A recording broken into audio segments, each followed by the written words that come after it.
As I've mentioned before, house rules are in place to kind of help us make the game a lot more enjoyable. Tournament organizers have the same concern. They want their events to be enjoyable for everybody. So sometimes they'll incorporate certain rule tweaks, and today we're going to take a look at one of those as we take a look at another bolt action house rule. Hello, welcome to today's edition of Bolt Action Basic Training House Rules.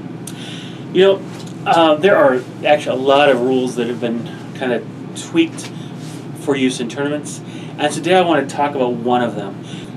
I kind of like this rule, but I haven't used it in any of my videos yet. I'm thinking about it, but really because it's not part of the basic rules, I hesitate to do that because, again, I don't want people to get confused when they watch my battle reports and mislearn the game, right?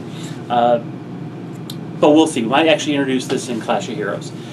So this is actually a rule variation that, like I said, tournaments and events have actually introduced, and a lot of players do like it. So this one is dealing with snipers and team weapons. You probably already know this one, but in case you haven't, especially if you're new to the game, here's how the house rule would work. Remember, as written, when a sniper hits an opponent's team weapon, successfully kills a model, it is always considered exceptional damage and the whole team is removed. That is that doesn't quite reflect the reality of the training of these units.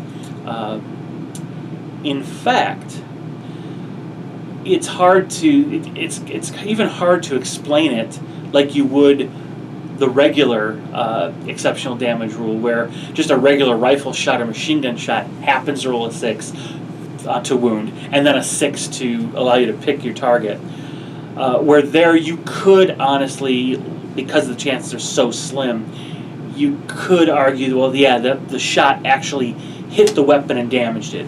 It damaged the mortar tube. It damaged the machine gun itself. That kind of stuff, right?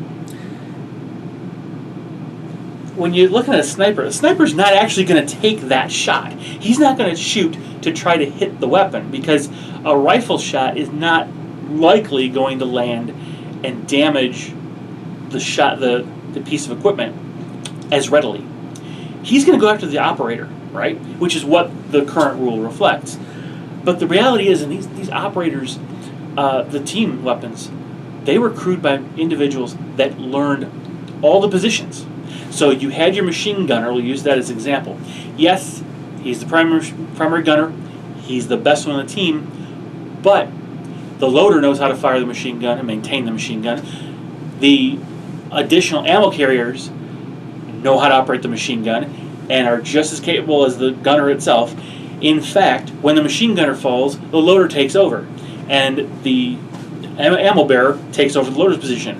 When the loader's killed, it cycles again. So every single person in that team knows how to operate that weapon. So the house rule, which is what you see in a lot of tournaments and events, is that when a team weapon is hit by a sniper's bullet and loses a model, the sniper is obviously going to want to take the team out. But instead of it being automatic, you have to make a morale test. And the morale test will be obviously with one additional pin for being hit that round. So you make your normal morale test. If you're successful, the player pulls the model off he wants. If he fails, the unit fails his morale check, that's when the whole weapon is team is removed.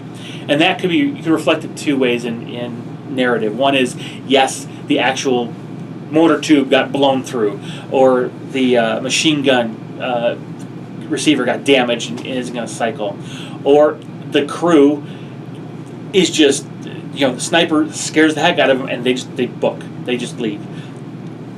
Reality in war, fear and panic can ensue, and that's a good way to represent, the team abandoning their position.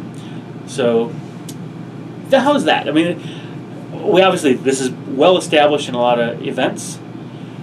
Think about it. Go ahead and use it. And by the way, give me some feedback on whether I should incorporate this in my regular battle reports.